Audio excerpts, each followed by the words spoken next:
Welcome back to the Continuity Studio here at the Bloggers Lounge, where everybody's broken out and the table is full of coffee cups. We just saw two presentations this morning, one from Peter Gurgles. I'm going to destroy everybody's name. Gurgles. I am really We've sorry. apologised From lots of times. the Amsterdam Museum. And then the second two ladies, do we know who the ladies were? Can we turn the monitor off over here, Ollie, please? Alright. We also have Kamara, who's sitting opposite, who's trying to get her things together for later on today. Do you want to come over? Sure. Do you want to have a chat? So the schedule feels really, really tighter today in terms of, like, it seems like to find its momentum today. I sure hope so. Well, while you guys have a chat, I'm going to go and see if I can find Niels. Yeah. Cool. And I'm going to see if I can get Nana or one of the facilitators to come up and have a chat to us. Okay. So I'll leave off. Because we are supposed to be having a session here. So you've just been in the main room for the main stream where you've been watching two presenters this morning. Peter is the digital manager at the Rijksmuseum in Amsterdam. Rijksmuseum? Rijksmuseum. Yeah. Rijksmuseum in Amsterdam, which was cool in the sense that it was good to get a validation from somebody, big museum like that, that they can open up their collections and allow people to remix it and put it into different sets and people. And the download stats as well, that was quite rare because a lot of people don't actually tell people at conferences how successful it was. It's just, we did Pinterest, we did this, but nobody actually tells us how many figures was involved, so that was kind of cool. And then I didn't catch much of the case presentation, I'm afraid, from Nana and Lise from the Cultural Citizenship case presentation. Did you manage to pick up on any of this stuff this morning? Anything that appealed or come out for you this morning? Well, I must say that I was, even though I was down here writing most of the time, I was very pleased that we got both Lisa and Nana to join us here. Also because their focus on citizenship and adult learning and working with minorities is something that this conference has been lacking. Right. Yes, it's a very we're a very white crowd. Yeah. Why is that so difficult, do you think, Kamara? I mean, like in terms of logistics, or?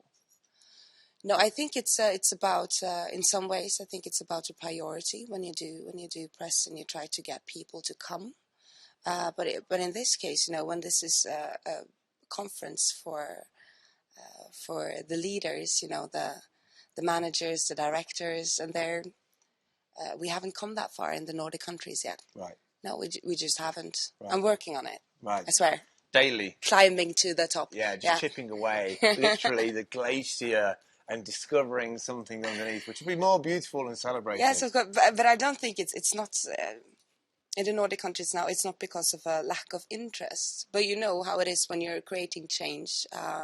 If you want someone else to take over the jobs at the top, then somebody has to leave. Right. Somebody has to quit. You have to give your space to someone else, and that's hard. Yeah, and I understand that.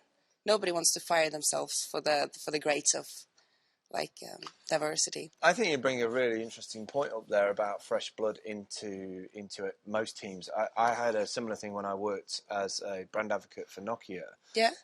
Nokia had this team of sort of 55, 60, and they really never saw the Samsung and Apple thing happen, and it kind of destroyed a lot of that company.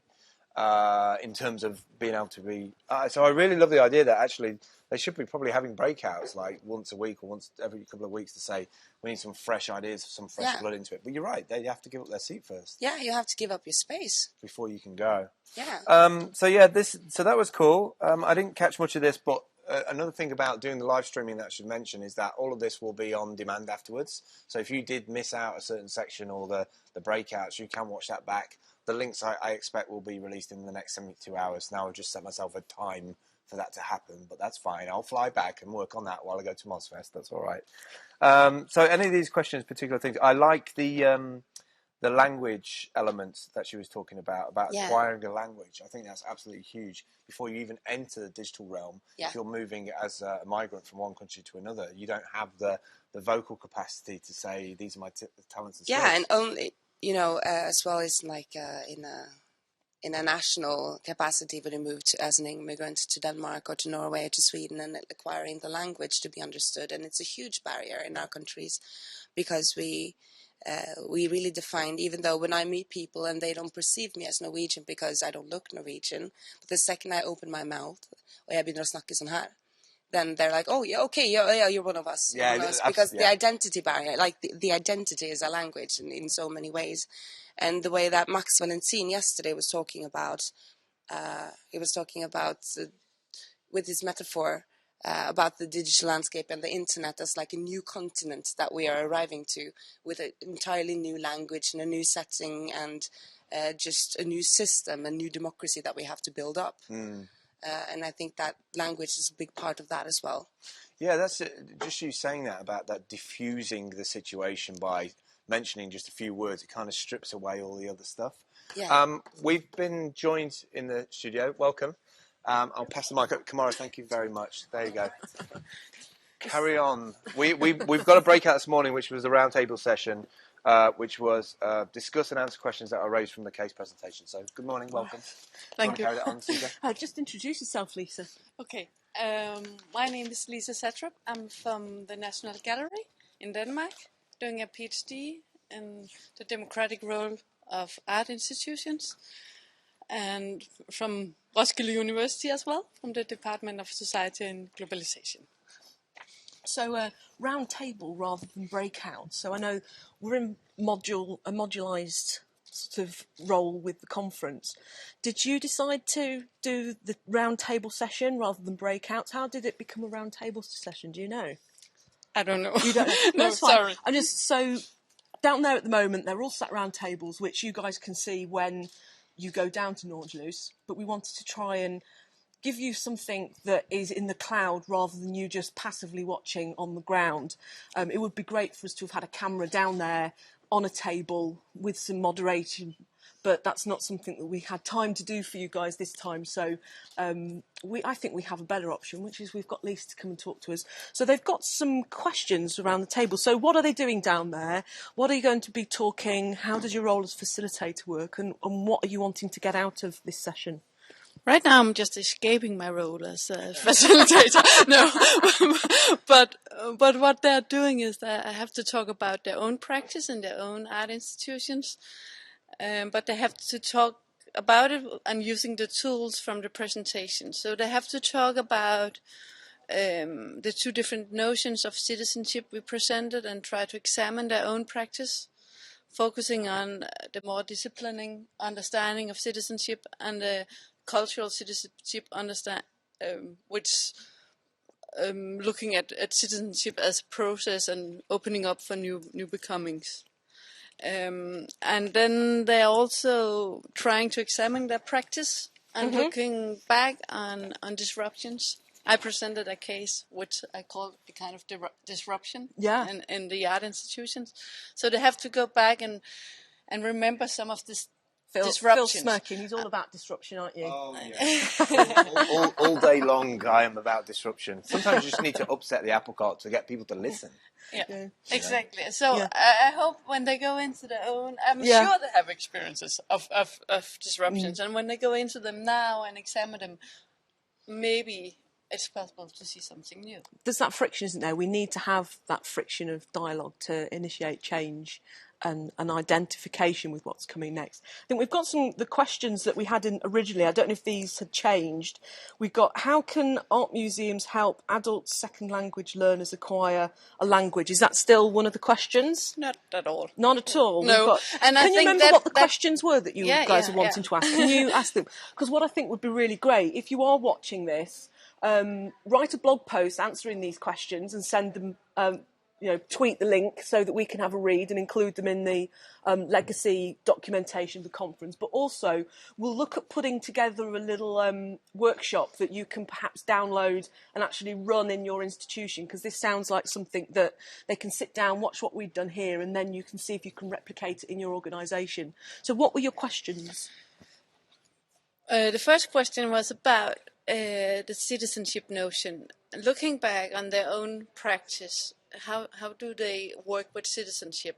Do they work with mostly disciplining citizenship, which is socializing the individual, disciplining the individual from an understanding of democracy as a fixed term or fixed order, where the individual have to fit into this order, or or both. It's not an either or, but in which specific parts of their practice do they work in this way, and in which specific parts do they work more in opening up for new situations, new ways of being a audience in an art institution, for example, new ways of making art institutions, new ways of understanding art. So it can be in this range of questions. So this is an opportunity really for people to get their own thinking and practice down on paper, and also to share it immediately with those people sat on the next table. You're going to be asking questions about how they compare. And what do you think the audience will get out of this? Have you run the workshops before? No, I haven't. But I hope they will get an attention to the understanding of democracy, and maybe also, I think from my perspective, maybe not so much from my colleagues, I would like them to actually have attention on how much we are reproducing, how much we often are telling, socializing the audiences, and maybe with using these tools, it might open up for seeing these things. Well, it's going to be really interesting to see what comes out of that. I know I run a workshop where I get people to choose and prioritise 7 options, and always the people on their own think that that's the only order that those 7 options should go in, and I see their interest and the dialogue that gets stimulated when they realise that a person on the next table has got a different set of priorities. And of course we know everyone's got different priorities, but to actually hear it and you go, oh, right, yeah, you know, so you balance yourself up, which is why peer connection like these conferences are important. Well, is there anything that you'd like to ask the audience to think about before you dash back to your session? Yeah, maybe you should think about some of the same things. Thinking about the democratic role of art institution, not only thinking about counting numbers of visitors, but what we actually what the meeting with the art institutions enables. Try to think this way around for democracy instead of only counting the numbers, because we're not a company. Thank you so much, Lisa, and I'll let you get back. Are you going to be okay finding your way back, because we were round and round different places? So thank you so much. Thank you. Thanks, Lisa. I like the way that people could just drop in and drop out. It's kind of like, especially because also the food's going to rock up here. Thank you. Have a great day. I could just see the mountain ranges outside at the left of the shot. And I wish we had another camera to get that, but we just can't see it. It's beautiful. Do we get what sort of camera shot do you get, Ollie? If you try and look out of the windows, can you do a scan round? Can you zoom out? Can you do a little bit of a look? There we go. Yeah, it's absolutely stunning building. Yeah. And just that openness of the space has really been conducive to sort of like having little breakouts. That's the great thing about these cameras, look. What's that?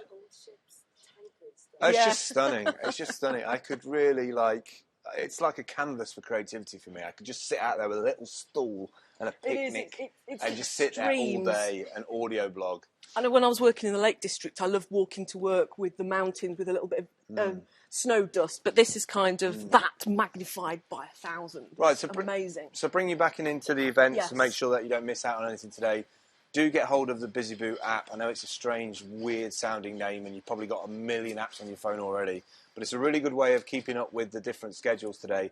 And also, there's a variety of different polls and questions that are in there that are being asked. And if you're a little bit hesitant to engage on Twitter because you're a bit scared of it, or maybe you don't have a Twitter account, it's a really good way of just voting sort of anonymously on stuff. And it helps us frame the day and take those questions away to other people, which then other people converse about and critique. It's a really nice way of engaging directly with other attendees, whether you're in the cloud or on the ground. And we've been able to look at the statistics, and we can see that 66 people have marked other people as leads. Now, they will get a notification to say that someone has marked them as a lead, and you can connect either via the email or through Twitter. Or so there is a really exciting and tangible way of connecting, because often you'll get the list of people saying, oh, I wish I'd seen them and them and them. So, one thing to do is have a look at the app, see if there's 1 or 2 people. If you go to the community and have a look at your leads, it will actually recommend people about 3 people based on the profile that you've entered. Yeah. So that's quite interesting. So maybe see if you can follow up with them and just mention that the BusyBoo app said that. Speed networking, digital-wise. Yeah. Love that. Lisa was talking about disruption. I think I think what's been really good about the bloggers and that critical friends element in terms of Vox Pops is that you just get this additional layer of, oh, that could be changed and that could be changed, and it's not really talking to my generation. And I think every conference should have that, because you need something to pull you out of the monotony of going session, because it can be overloading, and actually you need somebody to sort of shoot those little bit of messages in. Loyalty and disruption. Oh yeah, loyalty. I think are is 2 great words. We need to find a 3rd word. We need. I mean, we did a Lunch. open lunch. Lunch, loyalty, and disruption. Yeah. We did an open space event recently with Gallery Camp. Yes. Which is how we found the BusyBoo app. And he did a very interesting introduction where there was about 200, between 150 to 200 people there. And rather than everybody stand up and saying, my name is this and I work here, and babbling on for 5 minutes with some people, he asked people to do their name, where they're from, and then 3 words that summed them up. And it was really great to have people stand up going, my name is Karen, I work with PCM Creative, and I think my words were creative, curious, and dyslexic. Yeah, Can you remember what yours were? Yeah, mine would respect each other. That was your 3. Yeah, I didn't have like different things. Just looking at this, so we're on now from 10:50 to 11:45. So I presume we were expecting people to be in the studio, right? And then Katrina's going to do a follow-up in 25 minutes. Yeah. Facilitate a summary and discussions of the roundtables. I mean, there was the thinking of, I think, holding the roundtable discussion in here. Oh, I see. But that's remained in Nordic, I think, for technical reasons as well. I think that's the best thing. Okay. So, I mean, in that sense, on the handover is going to be back at 11:45. Talk to Katrina about welcoming the live stream back. So we've got free reign. We have. For the next 20 minutes. One thing we could can we keep the audio from here and switch the live feed back to the other space so we can Be like football have a look at presenters. that? And can we see that on the screen? Can we see Nordlus on our screen? We're challenging Ollie now. We've literally got Ollie doing all kinds of wizardry. Is that possible? He's going to put the live stream view of Nautilus where all the breakout. I keep saying Nautilus like it's some kind of submarine. Yeah. Like it's Nautilus. Nautilus, isn't it? It's like Nautilus. Which sounds like a really nice cake from France. I don't know why, but like I just haven't. It's always food with me. It's always food. Hang on, we've lost a picture now. So the main. We have 2 streams running. We have one in the main room, and it's really difficult actually to get into each one of those breakout tables because you can't mic every table up. It's impossible, and you can't capture everything as well. Yeah, I'm glad I'm seated like this today instead of like everything hanging out. Well, for the last couple of days, switch to the main room would be great, but the audio from us would be fab. Awesome. So we've got the roundtable sessions are sort of breaking out. We've got 7 or 8 people, I guess, around each table. And at the moment, it looks like deep conversation is happening. I kind of want somebody in there as infiltrating this area. Could somebody go and like listen to what people are saying? Will this mic work down there, Ollie? No. It's got to be local. It's got to be a local mic. Is there a handheld mic that would work down there? There are some microphones there. We're just trying to arrange So if we sent capture. Scott down there and team. Scott, do you want to be awesome? Would you guys like to go and infiltrate this round table session? Do you want to do something awesome? Do you want to bust into this room with a mic and start jumping into tables? So Scott, who's one of our bloggers from the Nordic regions, is going to probably grab a mic and head down there, bust into a table, probably do a little bit of a rap to get in there, a bit of freestyle like he did yesterday. If we find this table, which is right near the camera, we can probably... So if we... With Wrecking Van Am, one of the things that we do, coming into a space at such short notice, it's very difficult to know how things are going to be set up. Because looking at this shot, it would have been great if we'd been positioned on this table here during these sessions. Yeah, and captured it from there. But actually, this afternoon, for the last session, we may see if we can infiltrate this table. I love her stage manager thought. She's like, right, I'm totally disrupting everything, right? We need tech here, I need a camera here, and I need it now. She's like the Picard of stage management, if you watch Star Trek, of course. Like, And so literally, we are like moving things in real time, which is unheard of. You normally have a camera in a room looking at a stage, but this is about audiences. The arts and audiences, digital audiences. We want to and get this is kind of the stuff you need to do. You need to adapt on the ground. You need to be able to have a tech team and passionate people who can like just make things happen. So Scott, make it happen, dude. Okay. The guy in the green hat. Where's Mike? Give him the mic. No, he's going to have to get a mic there's a from mic down there. downstairs. Go to the technician's table. Yeah. And he will give you a mic. Yeah, And man. if you could just come and look at this Do you want to tell him shot, it's a guy Scott, with a green if you hat? just come and look at this shot. So look out for him. They are talking already. Yeah, All right. there's a camera in the middle, and Go to that table. Yeah. Just put mics up to them. yeah. Yeah. Have they got live Scott, mics you're the boss. in their space? So will Scott's mic only go to the live stream? Yeah, I will ask them to take it from the room Okay, to the stream. awesome. Control the camera. Yeah, and then we can listen to it through here, yeah? You guys are awesome. Hacking! Visual hacking in real time. You would never get that.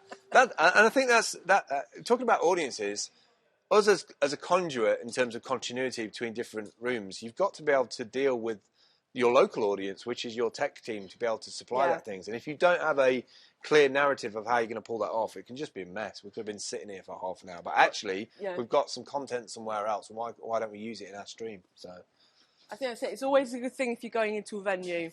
If you're working backstage and you're performers, always make friends with the stage door people. Always. Yeah. If you are doing lots of things on stage, always make friends with the lighting designer, because then you'll get lit properly. Yeah, you're not just dark in the background somewhere. Always be kind to your stage manager, because you'll get your dressing room sorted out. Yeah. And always be nice to your technician. Yeah. Yeah, bottle of whiskey at the end of the day is always good. That's what we do. Always good. Crates of beer. Crates of beer for tech teams, definitely. So, just picking up before we go over to Scott, after lunch today, which, by the way, the lunch here has been staggering. Harper, I don't know where you get your chefs from, but they are just Michelin class awesomeness. This afternoon, from 1 o'clock, will be Module 4. And I'm sure the bloggers on the next table opposite are working away on their Module 5, which is on the path to the future. 1 o'clock, Module 4, bridging the gap on policy-based, community-based and artist-run projects, identifying motivations and barriers for cultural participation among non-users of performative arts, by Faith Lydell from the UK and Kate Mainland from the UK. Hey, we have sound. We have audio from the main room. Can you still hear me, or is it just from there now? So we can hear us, but Scott can't hear us. So we're sending one of our Nordic bloggers, Scott, in there to infiltrate the scene with a mic, and we'll see how this pans out. I'm not sure how this is going to work out, because Scott can't actually hear us, I don't think. There's no talkback, is there, from us? No. So this could go anyway. But I'm trusting Scott's ability to delegate the conversation. Yeah. So in a minute you'll see a green hat, and it'll be floating around. Here, that could be nearly. It's Spot the Scott. Hashtag Spot the Spot. There he is. Here he is. This side. Yeah, Scott. This side. Can you send a message just to say, yes, we can see him? I've got audio from Scott. Mike. Is that Mike live? I can't hear him yet. Oh, no, he's... Is it on? Oh. Can you tell your tech guy I've got no audio? Oh, we can see him. This is awesome. We're watching. Never done this before. I've never done. So if you're watching along on the stream, hashtag arts audience, but also hashtag spot the spot. Spot the Scott would be awesome. If you can see him on the camera, that's great. We're just going to try and sort out some audio from his mic. Okay. So we can get some feedback. I might just pop down there and give him an update. Go. Here we go. So if you just take my mic out. Yeah. TJ's going to do that. I'll carry on what we talked about in Module 4. So Faith at 1 o'clock is going to be talking from the Director of Festivals Edinburgh, and Kath is the Chief Executive of the Festival Fringe Society. So definitely, if you're thinking about getting off the stream for a couple of hours to get some lunch, do come back for that, because that's going to be a really, really cool stream. They'll talk about the keys to successful collaborations and the Edinburgh Festival's Innovation Lab. Here we go. We have audio. Mute me for a minute, Ollie. The curiosity is... Oh, they've gone again. It scares me. This camera can just like zoom in, stalk in. We had their audio for a minute, Ollie. Do you want to come back to me for a minute? Yeah, well, no, just audio-wise, or am I still on? Oh, right, awesome. That would be me, wouldn't it? I think we had it for a second, then it just disappeared. But CJ, in true stage manager fashion, is running down there to get the tech guy to get it on. So 1 o'clock, definitely tune in for that if you're going off, which is the Edinburgh Festival's Innovation Lab, the lab believed to be the first of its kind in the UK, will enable festivals to work with leading thinkers, technologists, artists and digital communities. We have audio again. We're going to go back to the round table in the main stream. It's also, like we were saying earlier, just try to give up some of the control, just dare to do something new and different. And so just don't keep the ownership as much with us. But still you have to be able to, when people get curious, you have to sort of be able to give them the information that they seek when they're curious. Yeah, I also think and that sometimes you don't know the answers, so you have to be open to that situation as well. Yes. Yeah, and remember the content. Remember that we, of course, we want something authentic to be there in the end. So it's not just about letting everything go because we want everyone to participate. We also want to have something interesting for people to participate in. Put it in a more open way, I think, still. Yes. It was very interesting in the workshops. Workshop I was attending yesterday, and you had directors from 3 different symphony orchestras. And like Arna, she had one of the photos she had was a photo of a symphony orchestra 100 years ago and a photo of a symphony orchestra today. And it was the same setup, and they could be wearing the same clothes. And how do we get new audience by this? So I guess I have a question for you. You were saying that sometimes it's hard to know what the audience needs or wants. So what are some of the ways that you explore that question? How do you ask your audience what types of information they're looking for so that you can deliver it to them? Or what types of programs they want? We actually work, 2 of us here, in literature. Okay. So we work a lot through text and, a lot actually through maybe social media, the web, workshops, stuff like that. I think for us it would be just to try to connect to different groups and try to hear it that way. But maybe for people who are working in like museums or, I don't know, maybe just being curious yourself, being open and trying to... But I think you always have to try to get in different people, maybe people who are different from you. So you almost have these coalitions of partners that come together to talk about what are the needs of the audiences? I think at least that's one way of doing it. Does anyone else have She kind of answered for, I think, all of us. Yeah. So that's kind of one of the burning questions, that how do we tap into the audience and ask them what their needs are? Is that... Okay, well, I'm going to go check out these other tables and see if they have an answer.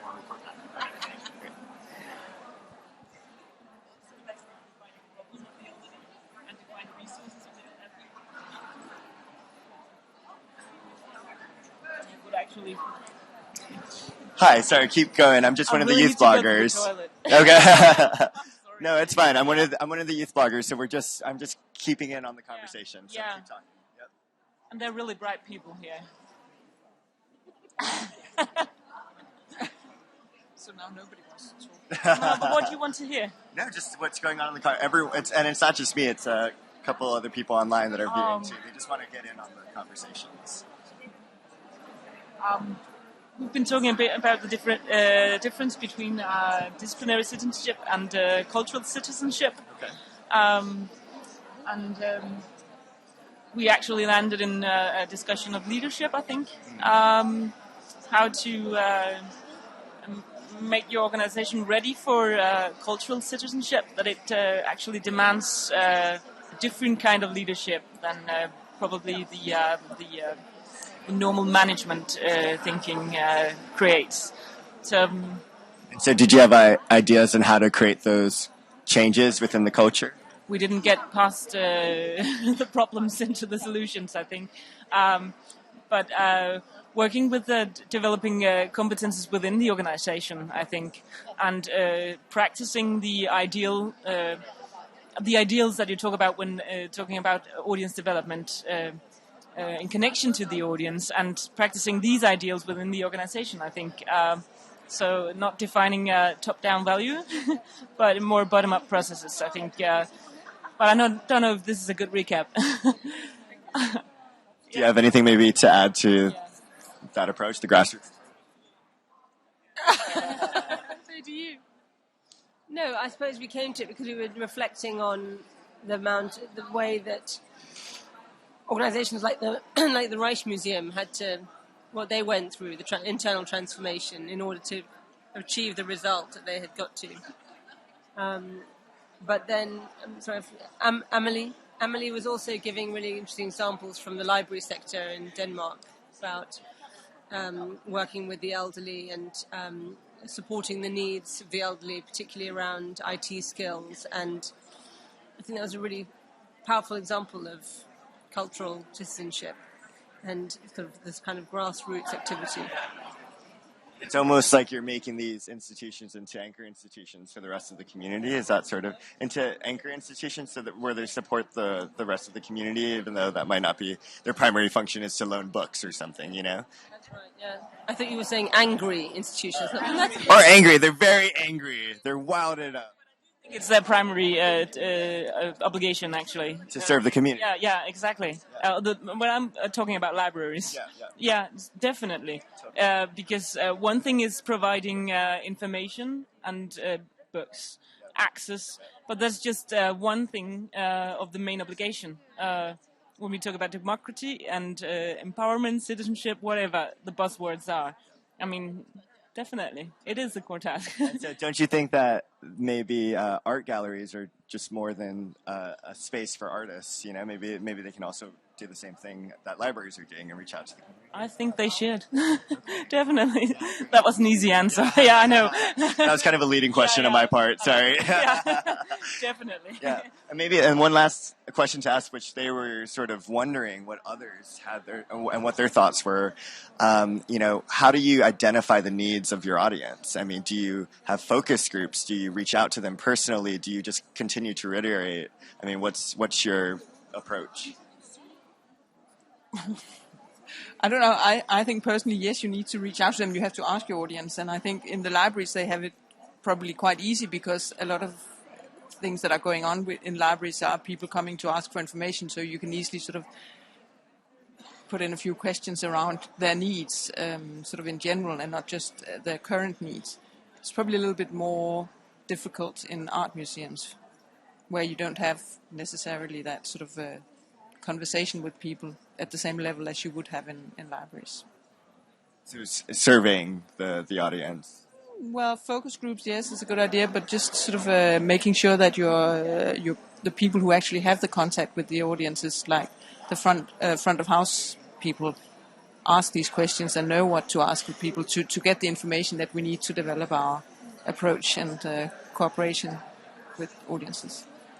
But I think it's also about taking a more kind of open-minded attitude and less controlling. And Emily was given a really amazing example of a disused bunker that the local municipality had, in which they decided to hand over to young people to do with it what they wanted. And I think that shows incredible trust in young people and in the sort of wider community. And as a result, the young people decided they want to use this as band practice. And so it's turned into a space which is accommodating tens of bands. And so I think there's a consultation, but before the consultation, there also has to be that kind of open-minded approach and that trust which is underpinning all these kind of opportunities. Something that they also said, I mean, having leadership buy into this idea by relinquishing some of their ownership over these and trusting the audience to really empower themselves and that they know what the right and leaders should do this inside their organizations as well. Yeah, exactly. Right. It spans everywhere. Say that again. Yeah, no, absolutely. Yeah. That's a great point. Well, thank you so much for sharing. I appreciate that. Yeah.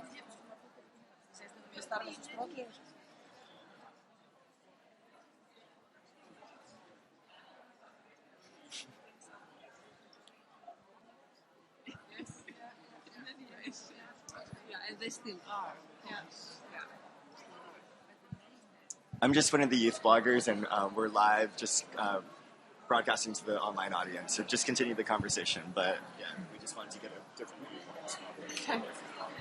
But I think we're talking about something differently.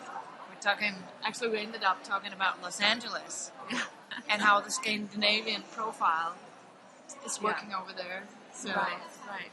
Well, I guess it's sort of, we were talking about our countries. He's from Finland, I'm from Iceland. Yeah, and I'm from Denmark. Yeah, so we were comparing, how art can be the link between, for instance, learning a language. And I think we all agree it could be and is a great way of, get closer to people and being on a standpoint where everyone can express themselves better through the art, because it's more natural. So creating a competency around arts and culture in the same way that it's been done for language. Okay. Yeah. And so how did Los Angeles get involved into the conversation? I'm curious. Well, we were just talking about, our countries, and I used to live there, and I was on the board of the American Scandinavian Foundation, and we were talking about the events. We have kind of 4 main events through the year, and one is the film festival, which is the biggest one. And I was talking about the involvement of the countries, and I was especially about the Danes. It was just funny, talking about that, because they had this involvement of seeing things through, how they could finance things. So we really liked them. And they closed down the embassy in Los Angeles some years ago, and we missed that because it was kind of a boiling, it was really a neat place to meet and discuss art and what to do. But all the nations are, very interested. So broadening the view to be more global. So how the Nordic countries not only work with each other, but also transatlantic. Absolutely. Yeah. So I guess in a conference like that, many avenues, open up for. It's because we were talking about what do we actually get out of this conference, and that's very different from what we get out of it. And one of them was that you said here in Finland you're working for the municipality of Helsinki, and you said the funding questioning is interesting, and then we ended up with the Nordic funding and what's going on in Los Angeles through fundings. So the fact that you have funding organs that are open and also inventive is interesting and important. Yeah. So that was one of the issues. Otherwise, we've discussed how can you actually open up the museums for people from other like we're discussing how does the integration go, or the openness, how is the openness towards people from other countries? And you were a little worried here in Iceland? Well, we are in the very, very beginning of, experiencing having people coming from other countries. I think we have between 25 or 30,000 people now from other countries in Iceland. So it's just 30 years ago we were, we could point out, wow, there is, a person that has a different color, and we said, oh, great, we didn't know anything about it. Think about it. But now it's becoming real, and maybe we have to take some new steps to get closer to the situation. Well, good situation, I would say, to integrate and to develop a good system, so we can, go further in our progress to implement, programs. Or, just to get together and understand each other much better. Yeah. Is there anything that you want to add on to forging strong partnerships and this idea of funding. I mean, they're both really important questions, and I'm sure a lot of folks watching online that wish they had the funding to come to Iceland to be a part of this conference, have. So I don't know if there's any kinds of thoughts that you want to add. Nothing yet. Nothing yet. But absolutely, I think it's really inspiring what they're doing in the Rijksmuseum in Holland. Of course, you can say that it's difficult to draw the line. Where do you actually trespass the respect for the object, for the art, to make these corporations? But I think that a lot of organizations and from the private sector also who could be interested in getting access to what the museums can actually offer, and I think it's interesting to experiment more with that and to co-create in a much bigger way than we do today. Not just only with people directly on the internet, different groups of people, but also with the private sector. But I think you have to be really open and critical also in that process, and to make some thinking the whole way through on both sides. What are we there for? So that you don't feel sort of overrun. Yeah. Setting expectations early. Right? Yes, I think so. And re-evaluate them all the way along. Not just say, now we're doing this and then they're doing it, but evaluate all the time. Be open and evaluate. Is this what we think we should do? What do we get out of it? And be really open for changes.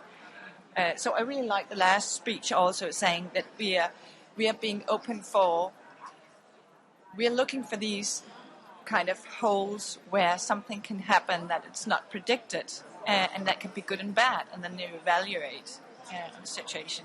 Yeah, and I think these public-private partnerships are so important, and they should go beyond, like you're saying, beyond CSR, beyond just PR for the for-profit, like creating real programs and real partnerships and real collaborations. Yes.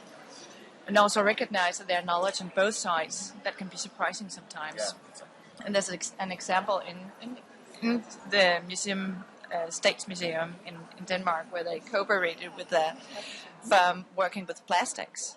And they were really interested in the knowledge that they had in the museum, because they have to make restoration, to keep their art pieces. They cannot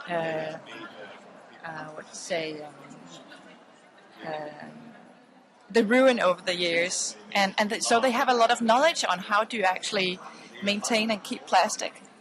So the industry was really interested in that knowledge, so they could give something to each other, both sides, both the museum part back to the industry, and the industry could fund some new research for their museum. And I think those kind of constellations are interesting to involve. Thanks so much. I appreciate your participation. They do too.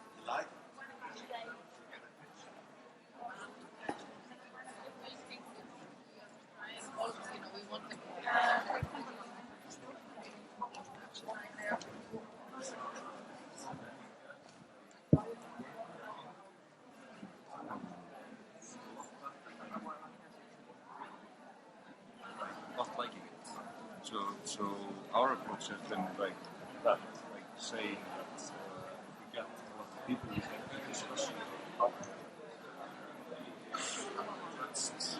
based on that, not based on this one person that had a bad day and came to the theater, because sometimes we get these critics that are like, I would say, like not with it.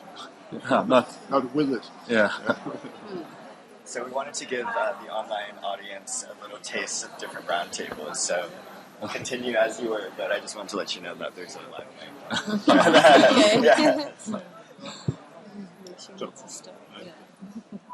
Yeah. So the subscriptions have worked well for us, probably because it's a small market, like a smaller market. But in Denmark, hasn't there been a crisis for the theatre sales after the disruption of the subscription market? In my opinion, there's been lots of different organizations and new ways of trying to sell tickets every year, then people are super confused. They're confused. And you see the statistics for the numbers, they're going down, the amount of people going to the theatre. At least sometimes it depends on how they're presented, I think.